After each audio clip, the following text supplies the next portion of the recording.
You might be surprised to hear this, but some of the most affectionate cats in the world show their love without ever wanting to be held. They stay close, they linger in your space, they brush your legs gently in the morning. Yet the moment you scoop them up for a cuddle, they quietly try to slip away. And it can leave you wondering why your cat seems to love you, but not the closeness you wish you could share. Imagine this: if a cat could talk, many would probably say something like, "I trust you. I just feel safer with my paws on the ground." And that simple idea opens the door to understanding a world of cat behavior most people never notice.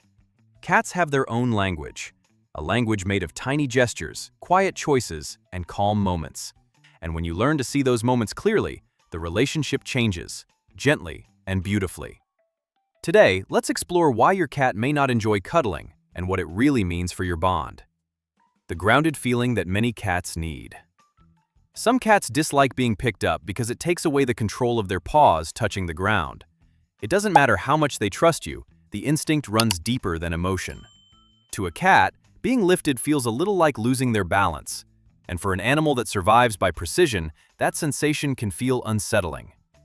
Here's something most people don't realize. Even a confident, social cat can feel vulnerable when held. Not scared, just off-center, unable to react quickly if something unexpected happens. It's a natural instinct they rarely outgrow. And there's something even more interesting to know. Cats who dislike cuddles can still be some of the most emotionally affectionate companions you'll ever meet. They simply express their affection in ways that feel secure to them. Ways that let them stay grounded, aware, and relaxed. Affection at a distance, a surprisingly deep form of love. Some cats show their closeness by choosing proximity over physical contact. They sit next to you, not on you. They follow you from room to room, quietly checking on you like a gentle shadow. And they sleep nearby, where they can hear your breathing but still stretch out fully in their space. This is their version of intimacy. It's slow, quiet, deeply loyal. And once you see it for what it is, it feels strangely touching. Almost like discovering that the cat you thought was distant has been loving you in their own careful way. Imagine this: your cat watching you from the doorway, blinking softly. That one small gesture, the slow blink, is a sign of complete emotional trust. A cuddle may not happen, but that moment carries its own gentle warmth.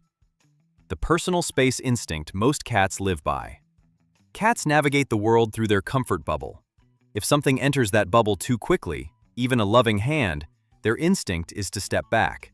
It doesn't mean rejection, it simply means they need a moment to understand what's coming.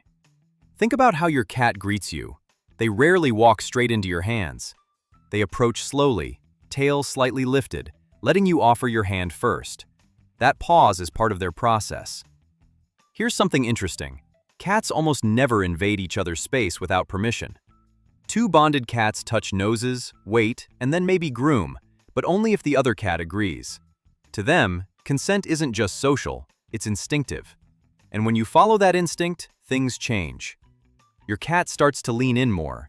They may rub their cheek against you, or even rest beside you more often. Not because you demanded closeness, but because you respected it. A cat's mood has more layers than we expect. One of the gentle mysteries of cats is how quickly their comfort levels shift. A cat who tolerates cuddles in the morning might reject them in the afternoon. A sound, a smell, a tiny discomfort in their whiskers, it all plays a role. Their moods flow like quiet currents, subtle but real. Imagine this for a moment. Your cat curls up next to you on the couch. Their breathing slows, the tail stops twitching, the paws tuck in softly. Right now, they might enjoy your hand resting on their back, but not an arm wrapping around them. This isn't inconsistency, it's sensitivity. A kind of emotional awareness cats rarely get credit for. And here's something even more fascinating. Cats can experience affection fatigue. When they've had enough touch, they don't push you away, they simply shift and create a small gap. It's their gentle way of saying, "I'm full for now, but I'm staying close." History shapes their instincts more than you think. Cats evolved as solitary hunters. They had to rely on themselves, their awareness, their balance, their silence. Being held wasn't part of that natural world. It didn't help them survive, so it never became instinctive. Meanwhile, humans evolved through touch, bonding through closeness, holding, comforting. So when we hug our cats, We're expressing our natural affection, and when they avoid it, they're expressing theirs. Here's something most people never consider. A cat's version of a hug is scent sharing. When your cat brushes their face against you, they're not just marking territory, they're marking connection. That gentle nuzzle is the closest thing to a hug many cats will ever give. And once you think of it that way, a missed cuddle feels a lot less personal. Because your cat is showing love, just in a language older than human history. The early life clues hidden in your cat's behavior. Cats who were handled gently as kittens often grow into more cuddly adults. But this isn't always the case. Some kittens enjoy touch at first, then grow more independent as their instincts mature. Others weren't handled early, yet they become incredibly affectionate later in life. And there's something quietly beautiful about that. Cats aren't predictable in the way we expect. They grow, they adapt, they develop emotional preferences, just like people. Imagine this. A kitten raised in a loud, busy environment may become a cat who prefers calm, gentle affection. Not because they don't trust humans, but because too much contact reminds them of feeling overstimulated. Understanding this lets you offer the kind of closeness your cat can genuinely relax into. Not forced, not rushed, just natural. Your cat might actually want cuddles, just in a different form. Some cats show affection through parallel actions. They groom themselves while sitting next to you. They knead the blanket near your leg, their paws moving slowly in a soft rhythm. Or they stretch out with their belly exposed, not asking for belly rubs, but showing complete comfort. These are warm gestures, quiet, subtle, yet deeply connected. Your cat is sharing space with you in the most peaceful way they know. It's a form of bonding that doesn't ask for touch, but invites companionship. Here's something many owners overlook. When a cat chooses to sleep near you, not necessarily on you, that's emotional security. It means they trust your presence enough to rest deeply with you nearby. For a creature built on awareness, that trust is no small thing. And when you notice those moments, something soft shifts inside you. You start to see that bonding isn't measured by how long a cat stays in your arms, but by how freely they choose to share their quiet world with you. When cuddling feels overwhelming for a cat.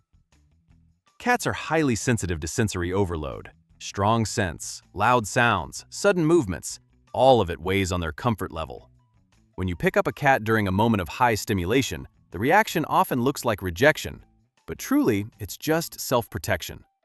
Imagine this. You're cooking, talking on the phone, and a sudden noise comes from outside. In that moment, your cat is taking in dozens of tiny sensory details. If you try to cuddle them right then, their instinct is to keep themselves alert, not held. This isn't a lack of affection, it's an emotional boundary. And respecting that boundary builds trust faster than any cuddle ever could. Here's something even more meaningful. A cat that doesn't like being picked up might still press their head against your hand when they're calm. They may ask for small, simple moments of contact, a forehead touch, a chin rub, a quiet pause. These small moments add up to something tender and real. How to gently encourage more affection without forcing it. If you'd like your cat to enjoy more closeness, you can guide them, softly, over time. The key is creating positive experiences around touch while letting your cat stay grounded. Short touches, calm voices, slow movements, little signals that say, you're safe, you're respected. Try offering cuddles when your cat is already relaxed, after a meal, during a quiet afternoon nap, when the house feels still. Touch becomes comforting when the environment feels predictable and peaceful. It helps your cat associate you with calm, not disruption. Imagine this small shift. Instead of picking up your cat directly, sit on the floor next to them. Let them walk into your lap naturally. You're not lifting them off the ground, you're inviting them into a space they can exit at any time. That choice makes all the difference. Some cats will slowly start to linger longer in your lap. Some may even allow gentle holding, as long as their paws stay supported. It becomes a partnership, not a capture. And remember, affection isn't about the length of the cuddle. It's about the feeling your cat carries afterward, the memory of safety, warmth, and trust.